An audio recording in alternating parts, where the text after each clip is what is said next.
The discovery of the hidden cave was pure chance, a result of dynamite explosions at the Valley Stone Quarry near Stanton, Virginia on July 26, 1967. To the workers, it was like stumbling into another world, a dark, gaping hole in the earth that seemed to beckon with mystery. For 3 days, no one dared to enter, the cave sitting untouched, waiting. On the evening of July 29th, 4 quarry workers, Charles Vier, John Miller, Johnny Breer, and David Price, decided to take the plunge. They weren't cavers, just curious men armed with flashlights and a rope, eager for an adventure to break the monotony of their daily grind. As they stepped into the cave, the air felt thick and still, but not unbearable. The walls were jagged and rough, still bearing the marks of the blast that had revealed the entrance. With each step deeper into the darkness, the outside world seemed to fade away. Their voices, once loud and full of laughter, grew quieter, almost hushed, as the cave's eerie atmosphere wrapped around them. 70 feet into the cave, the atmosphere shifted. The air grew heavy and still, wrapping around them like a damp, suffocating blanket. The passage narrowed, the ceiling dropping lower, the walls closing in. Every step felt like a struggle, as if the cave itself was resisting their progress. Then it hit, the first wave of nausea. It crept up on them, a sickening feeling that twisted their stomachs and sent a chill through the group. David was the first to stop, leaning against the wall to steady himself. It wasn't just tiredness or fear. It was something deeper, a primal warning their bodies were screaming at them. But they were too caught up in the moment to listen. As they pushed forward, their movement slowed. Johnny felt it next, his head spinning, his vision blurring. He reached out to steady himself, his hand brushing against the cold, damp rock. The air had a faint metallic taste like blood or rust, subtle but impossible to ignore. It was a warning, but one they didn't know how to interpret. Charles, leading the group, paused to look ahead. The passage was tight, the walls almost touching. His breathing was shallow, his legs unsteady, but he brushed it off as nerves. "We're fine," he muttered, more to himself than the others. But the cave wasn't fine. Something was wrong, and the deeper they went, the more dangerous it became. The realization hit them like a punch to the chest. It wasn't just the tight space or the exertion. It was the air. Their breaths came fast and shallow, not from climbing, but from the lack of oxygen. Panic surged through the group as they turned to retreat, their flashlight beams bouncing wildly off the cave walls. Johnny and David moved quickly, their instincts screaming at them to get out. Behind them, Charles and John weren't so lucky. Charles stumbled first, his legs giving out as he tried to brace himself against the wall. His flashlight clattered to the ground, its beam flickering before going dark. John, just 18, and still a kid in many ways, turned to help but was hit by the same suffocating wave. He dropped to his knees, gasping for air, before collapsing beside Charles. Johnny and David pushed forward, their bodies weak, but their minds focused on one thing: survival. Johnny fixed his eyes on the faint glow of the cave's entrance, a tiny but vital beacon of hope. David, though barely holding on, forced himself to keep moving, each step a battle against the heaviness in his limbs. They didn't look back. They couldn't. The only thing that mattered was reaching the surface and the fresh air waiting there. Johnny and David finally stumbled out of the cave, collapsing near the quarry entrance. Their lungs burned as they gulped in the fresh, life-giving air. The look on their faces said it all, a mix of terror, relief, and disbelief. Inside the cave, death had crept in silently, taking their friends without warning. Once they caught their breath, they called for help. Emergency services arrived quickly, and among the first responders was Melville Fitzgerald, a veteran member of the Stanton Rescue Squad. Melville had seen his share of emergencies, but the reports of toxic air in the cave made him hesitate. The quarry blast had likely released dangerous gases like carbon monoxide into the cave, a silent killer. Despite the danger, Melville geared up with just a flashlight and a rope and entered the cave. The air inside was heavy and still, the silence broken only by the crunch of gravel under his boots. Every step deeper into the passage was a battle against the suffocating atmosphere. By the time Melville reached the chamber where Charles and John lay, his head was spinning, and his chest felt like it was on fire. Each breath was a struggle, the air thick and toxic. He could see Charles's chest rising faintly, a flicker of life still holding on. Melville dropped to his knees, reaching out to him, but his own strength was fading fast. The cave felt like it was closing in, the air growing heavier with every passing second. Melville knew he had to get out. His vision blurred as he staggered back toward the entrance, each step a battle against the suffocating atmosphere. When he finally emerged, he collapsed into the arms of his team, gasping for air. His report was heartbreaking. One man might still be alive, but the cave was too dangerous to re-enter without proper ventilation. Industrial fans were brought in to clear the toxic gases that had filled the cave since the quarry blast. It was a slow, agonizing process, and hours dragged by before the air was safe enough for rescuers to return. When they finally reached Charles and John, it was too late.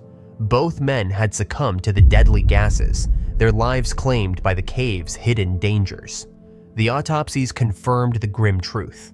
Both men had died from carbon monoxide poisoning, their lungs starved of oxygen in the silent, suffocating darkness. Charles had still been alive when Melville found him, but the toxic gases had taken him soon after. It was a heartbreaking end to a tragic story. The quarry supervisor later admitted he had warned the men about the dangers of entering the cave. He suspected that the dynamite blast had released toxic gases, which were trapped inside due to the cave's poor ventilation. But his warnings had been brushed aside, the thrill of exploration outweighing the risks in the minds of the workers. After the tragedy, the cave was sealed, becoming a tomb for the lives it had claimed and a silent reminder of the dangers that lurk beneath the surface. For Johnny and David, the survivors, the memory of that suffocating darkness would stay with them forever. They had escaped with their lives, but the guilt of leaving their friends behind haunted them, lingering like the toxic air that had nearly taken them too.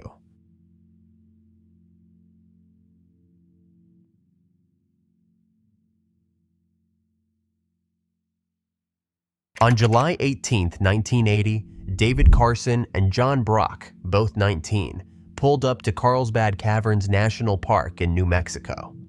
They were young, adventurous, and hungry for excitement. Earlier that afternoon, they'd stopped at a local bar, tossing back a few drinks to fuel their courage before heading to the park. By the time they arrived at the visitor center, the sun was dipping low and the park was winding down for the day. Tourists were filing out and staff were preparing to close up. But Carson and Brock weren't there for the standard tour. They wanted more, something wilder, something off the beaten path. Their eyes were set on the dark, uncharted passages of the caverns, places few had ever seen. Dang. As they reached the main entrance, the two stepped onto the main trail and disappeared into the depths of the cave. Carson and Brock soon reached the Eve Theater, a massive chamber that marked the end of the official trail. A heavy chain blocked the way forward, accompanied by a bold sign, "Do not go beyond chain." For most visitors, this would be the final stop, a clear warning to turn back. But for Carson and Brock, it was an invitation. Their judgment blurred by alcohol and their thirst for adventure, they saw the chain not as a barrier, but as a challenge. The moment they crossed into the shadows, the atmosphere changed. The air grew colder, the silence deeper, and an eerie sense of isolation settled over them. It was as if the cave itself was warning them to turn back. With every step, the silence grew heavier, broken only by the soft crunch of their boots on the rocky floor. Carson and Brock moved cautiously, or at least as cautiously as two tipsy teenagers could. They were aware of the dangers, or at least they thought they were. A few feet ahead, they came across a locked gate, clearly meant to keep people out of the more dangerous parts of the cave. They stopped, staring at the barrier, weighing their options. For most people, the gate would have been the final stop, a clear sign to turn back. They were set on going further, no matter what. After a quick search, they spotted a narrow ledge above the main path. a risky but possible way around the gate. The ledge was treacherous, slick with bat guano and uneven in places. Carson went first, gripping his flashlight tightly as he carefully picked his way along the edge. He tested each step, his heart pounding as he pulled himself up. Brock followed close behind, his own nerves on edge with every move. The deeper they went, the more the cave seemed to resist, as if warning them to turn back. Around 9:45 p.m., as Carson edged along the narrow ledge, his foot slipped on a loose patch of rock. In an instant, his balance faltered. He teetered for a moment, then fell, plummeting 40 feet into the abyss. The sound of his body hitting the rubble below echoed through the cave, a sharp, jarring noise that shattered the silence. Brock froze, his flashlight shaking in his hand as the reality of what had just happened sank in. Down below, Carson lay motionless, surrounded by jagged rocks and debris. The silence of the cave was now broken by his cries of pain, turning their adventure into a nightmare. Brock scrambled down as fast as he could, his heart pounding as he reached Carson's side. He checked for signs of life, his mind racing with fear and desperation. His friend was barely conscious, his face contorted in pain and streaked with tears. Carson was pinned under a pile of heavy rubble, trapped in a small pocket of air with jagged rocks pressing down on him from every side. Brock's hands trembled as he frantically began removing the rocks, desperate to free his friend. Carson's face was pale, his eyes clouded with fear and regret, as if he already knew how bad things were. Through gritted teeth, Carson managed to say the words that sent a chill through Brock. "I can't feel my legs." The statement hung in the damp, heavy air, filling Brock with a dread he couldn't shake.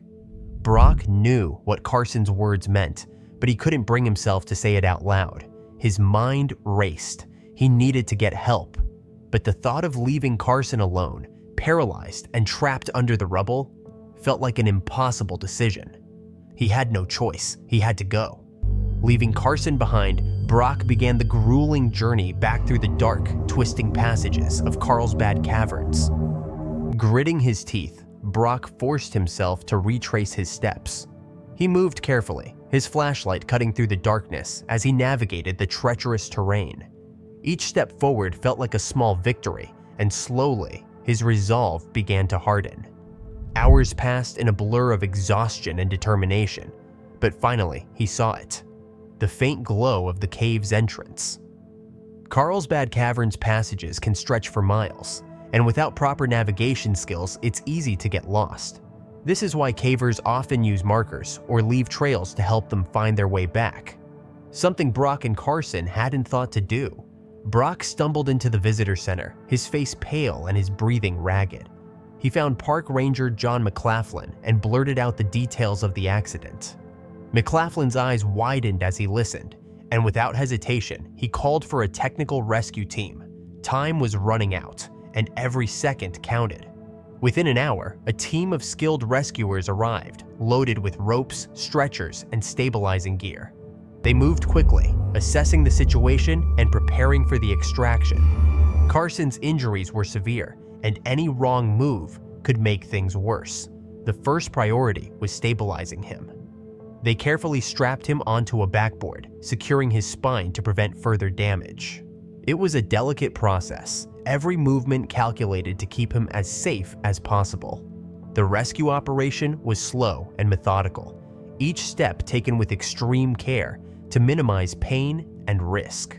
The team began the long, grueling ascent back through the narrow, twisting passages of the cave. The path was steep, uneven, and littered with sharp turns and slippery surfaces, making it a nightmare to navigate with a stretcher. The rescuers moved with precision, their voices low and steady as they coordinated each step of the treacherous climb. Hours dragged by as they inched their way through the cave's narrow, twisting passages, every movement calculated to keep Carson stable.